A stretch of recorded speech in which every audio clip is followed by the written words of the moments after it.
Kelly. Could you do it one more time for me? Okay. Jacques Kelly, JACQUESKELLY, 32350. Well, that's what you have to do at the Rite Aid to get a prescription. Oh, is that right? Very good. If you want to start now, that's fine with me. Okay, we'll begin now. Look at me. Jacques, tell me about how you can think that Baltimore is very much a British city. What are the similarities, you think? Well, Baltimore's Mount Vernon is definitely the Mayfair. It's the place of the wonderful hotels, the lavish homes. In 1914, it would have been the street of theaters, fine residences. At the north end of the neighborhood, a train station. At the south end, the lovely squares, the monument to George Washington, its wonderful surround designed by Robert Mills, the homes of the grandees of the city, all right there. The industrial city is far away. Mount Vernon is a kind of a little remote. It knows nothing of the steam whistles and the factories and the port. Very quiet. You would have just heard the clip-clop of horses in the street on the paving stones. Spotlessly clean, very well groomed. Door brasses shined, windows washed. Quite the spot in Baltimore. The place where the postcard photographers would go to make pretty pictures. Very good. Cut right there. Ways socially. Is that something you're comfortable with? Well, Baltimore is a town where we admire bloodlines. Try that again.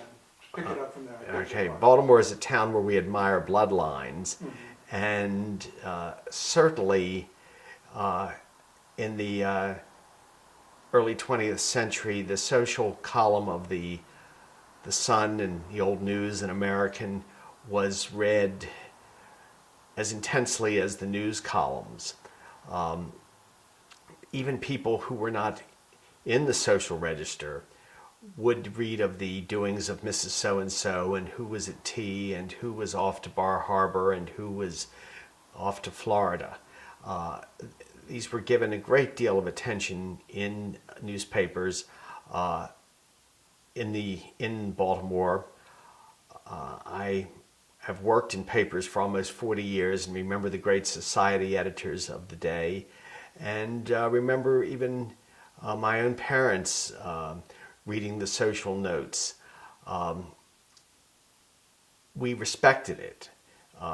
Even if you were not of that class, you still sort of knew who the people were and stepped back from them. How did you like that?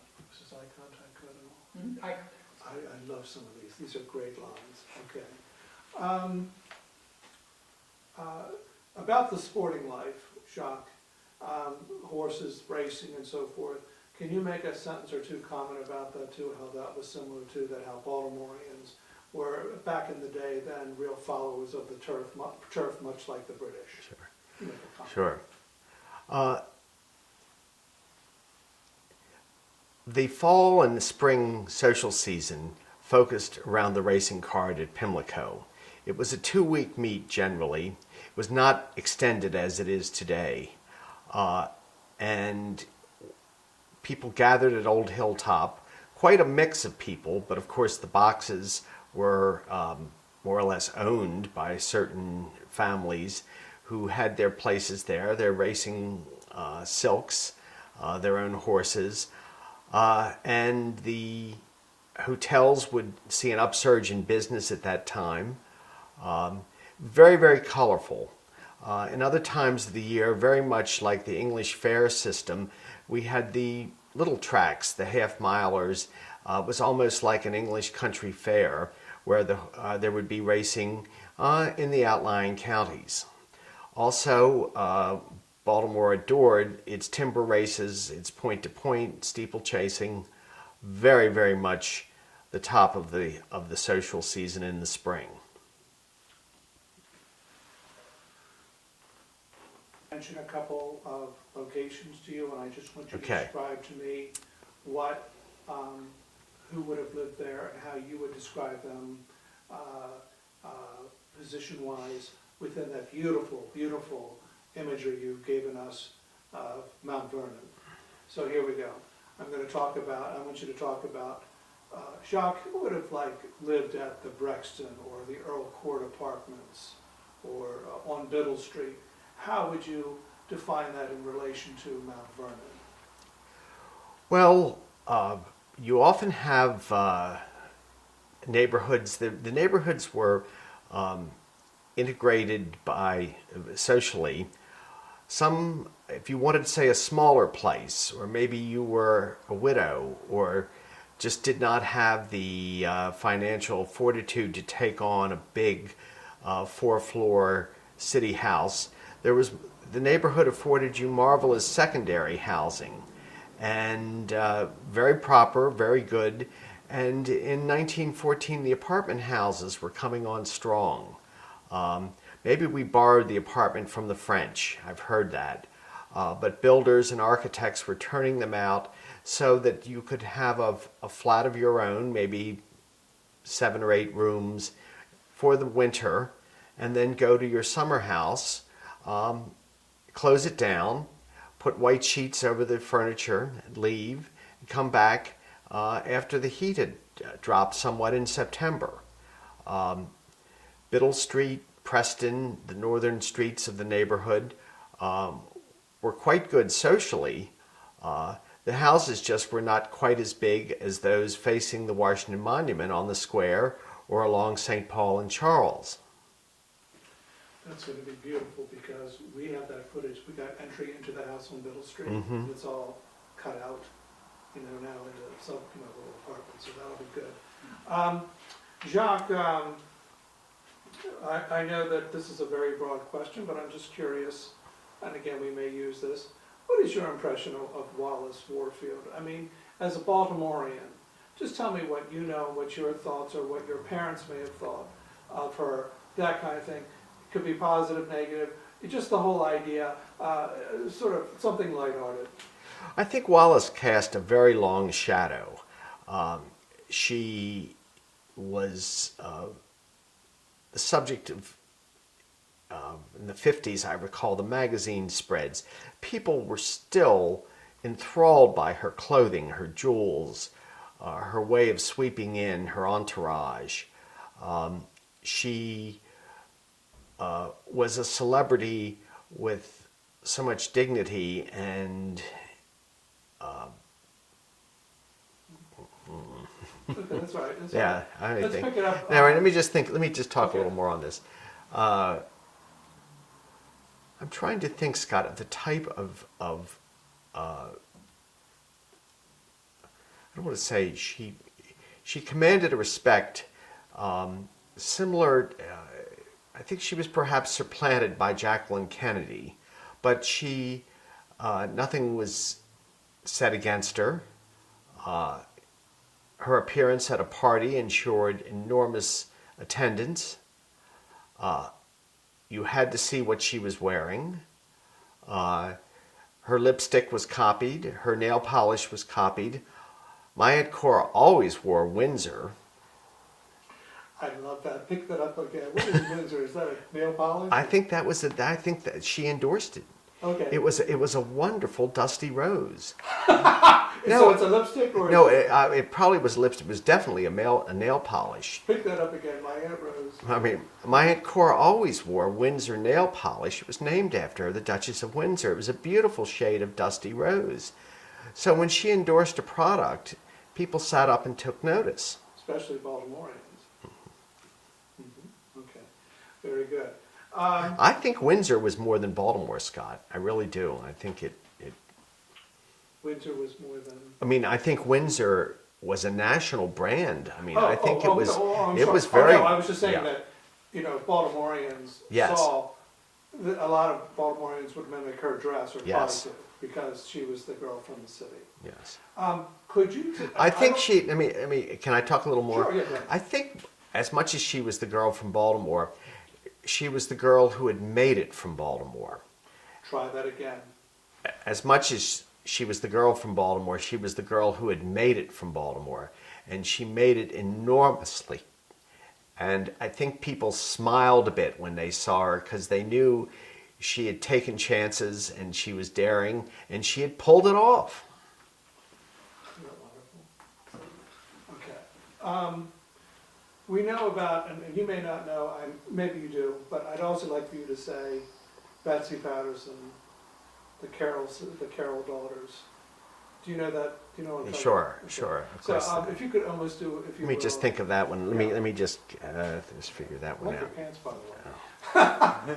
You're hanging Well, on this Jake house Lee. is cold. Let me just think who the other royals would have been here. Betsy Patterson. I think it was Charles Carroll's granddaughters who were the three graces. Yeah, they kind of. I'm not. There's a new book on them. I'm not too crazy about them. The McTavish, not Emily. No, whoever the Caton daughters. Yes, if you could just say something like, well, you know, our town had Betsy Patterson. We also had the daughter, the sister-in-law, the Duke of Wellington, and of course. Didn't they kind of buy into that, Scott? I don't know. I They know bought what they into it, did, but they she did. wound up They living did. in Ulster Castle. Wasn't she the Marchioness of Oh, something yes. or other? Well, she married the Marquis of Wellesley, the Yes. Duke of Wellington's older brother. Yes. Yes. Let me think who else married.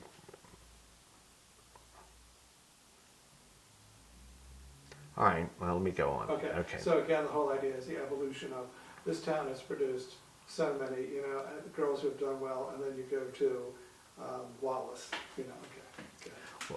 Well, Wallace sort of fit into a pattern we in Baltimore, like Charles Carroll of Carrollton's granddaughters married very well, went right overseas, and Betsy Patterson did very well. Okay, but I want you to do that again. Let's say Charles. I'm sure. Is it the grand? You can just say. His daughter. You can just say No, this. yeah, his There- daughter. there Yeah, were- his granddaughters, because the one. You could even say this: girls from Baltimore who married into the Bonaparte and Wellesley families. So, you know, that kind of thing. Well, that's your thing with the. I'd rather have a slice of Wellesley fudge cake. Right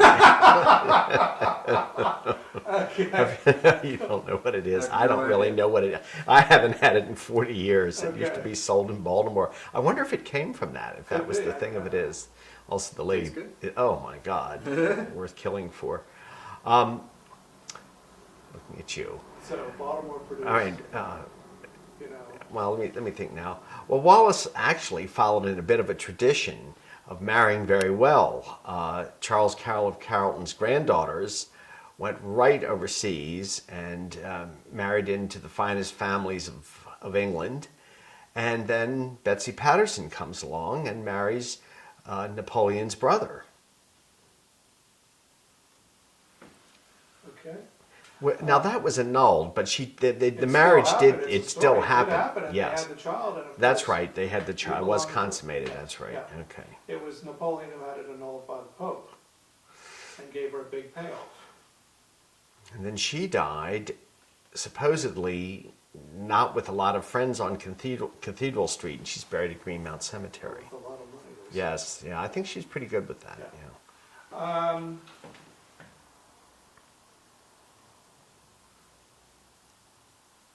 So we did talk about the Brexton, the Earl Court, those apartments, the houses. Let me just think if we could say anything.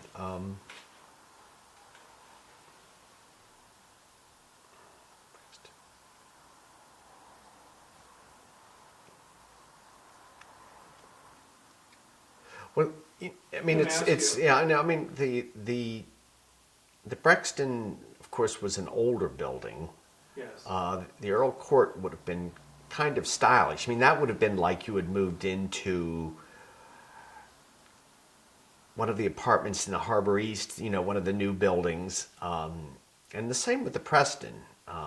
It would have, it wouldn't have had like the tone of the Warrington or the Washington Place apartments, but it would have been you know, thoroughly okay address. That's We're going to do a narrative on S. Davies Warfield. Do you know much about him? No, Okay, I do that's not. fine. We'll Uncle skip Sol, that. That's fine. yeah. That's fine. Um, And I could, also- I mean, I think he was an Because I have a official great- of the old Bay Line, wasn't he? Yes, and I've got shots of him, and then I have shots, I'm gonna do an interview with Diana Daly, talking about the Warfields as a clan in general, and there's like great. Well, then she should talk. Yeah, I mean, no, people she'll who be would know fine. She'll be fine. on that. Okay. The only other thing, Scott, we ought to mention, I think, weren't Wallace's roots really from Virginia? No, that's Montague, That all right, but the Montague family of Virginia, but her father, who was Tika Wallace Warfield, was from Maryland. No, Okay. They're all Maryland, they're all originally out of Anne Arundel and Howard County, and we're doing a huge, I had the big family tree that in some of the Dorseys, and we go all the way back to Plantagenet. So, and Hugo's got that covered on that end. well, where are the Montagues? Is that the mother's side? That's the mother's side. She was Alice Montague, and they had a big plantation down in Virginia, beautiful place. Actually, Jack Kennedy bought it for. Got you. And they were also Barnetts as well. Is that the plantation? It was. Did Jack Kennedy buy it, or was that the place that Lee Rodswell went? Could have been Lee Radswell. What was the name? Was it Fox Chase or It's something? something like that. That's the Barnett place, but then the Montague place was really lovely too. And I can't remember the name. I have photos of it and all that. The other thing is, she would go down occasionally and visit them. But again, what we're doing is, because it's history in the hood, we're focusing mainly on Mount Vernon and then also the story. You see, Now, what about the she church? I mean, said, Christ Church, that's there. We already have that filmed. What we want to do is, we're addressing things like, oh, you know, the British tabloid said she came from nothing and from nowhere. So now we're describing what Mount Vernon really was, where she grew up, the area that she would have been familiar with. well, the Brits could, if they put their machine against you, if they wanted to, Yes. yeah. Well, you know, Hugo points out the fact that she was the most vilified woman and she had no right being the most vilified woman. And the press threw everything at her and they didn't care. I mean, all these stories that you've heard are not true. Nazi sympathizer, prostitution in China, that's not true, but they threw everything at her because the Commonwealth and the Empire hated her. And the funny thing is that in reality, the Duke was the villain. She did not want him to abdicate. And when he did that, he made her the most hated woman in the world. So that's, Did she this was did she disgusting. want to stay behind the scenes, or what did Yes, she? she would have been happier being his sort of, if you will, mistress, and he Camilla. would have given her a handsome house, and she would not even have been maybe even more organic, you know, more organically Yeah. married to him. I think we have a lot of great stuff. We're not filming anymore, are we? I can turn it off. Yeah, that's a very broad canvas I'm putting in front of you. Just describe Baltimore to me. Scott. Okay, I know, I know, but I I- mean, just, you know. Baltimore in 1914. In what year? Yeah, let's say Baltimore in 1914. Look at me when you say it. Baltimore in 1914 is a rather interesting city. At the same time as this, we have these lovely neighborhoods around the monument. Remember, 1 in 4 persons at that time spoke German as their mother language in Baltimore. It was a city receiving tremendous numbers of immigrants from Europe, and it made for a wonderful labor force. It was a prosperous city, a city blessed by geography, very, very busy city, very much the city that the Old South looked to as their mercantile capital. The Chesapeake Bay and its tributaries brought the wonderful crops and fruits of the eastern shore of Maryland into us. The harbor was bustling. I've seen it called the Liverpool of America. It was quite a railroad center. Numerous railroads were controlled through our banks here. It was a great place to live. Describe Baltimore as a southern city. Do you see Baltimore as a southern city? I think it's hard not to see Baltimore as a southern city in so many ways. After the Civil War, so many people from Virginia, impoverished, poured into Baltimore, filling its churches, filling its clubs, marrying. It had a very pronounced southern way. Our sympathies were to the South, and we traded with the South. So our business deals went that way. Baltimore does not have much of a trade with Philadelphia, New York, or Boston. It would be far more down the Chesapeake Bay into the Tidewater area of Virginia and the Carolinas. I think we got it. It's very good.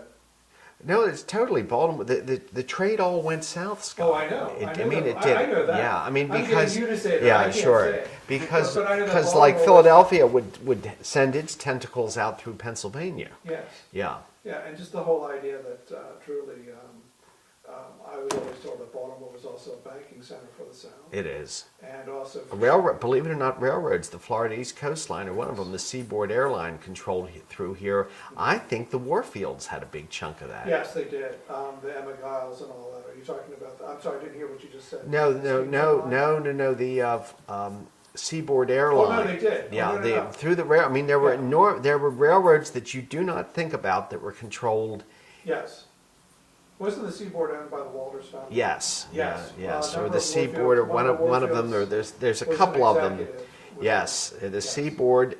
I think the Mercantile controlled both the Atlantic coastline and the Seaboard. Gotcha. Yeah. Okay, can we talk about one more thing? Jacques, as far as Baltimore industries are concerned, would you have said the railroad industry was the leading thing in Baltimore? The railroads were enormous employers in Baltimore, far more in their day than steel. In later years, aircraft manufacturing. The railroads were just supreme here. They tied in very much to the shipping lines too, and the one often owned stock in the other. Okay, I think that's it. We can tie that in with what the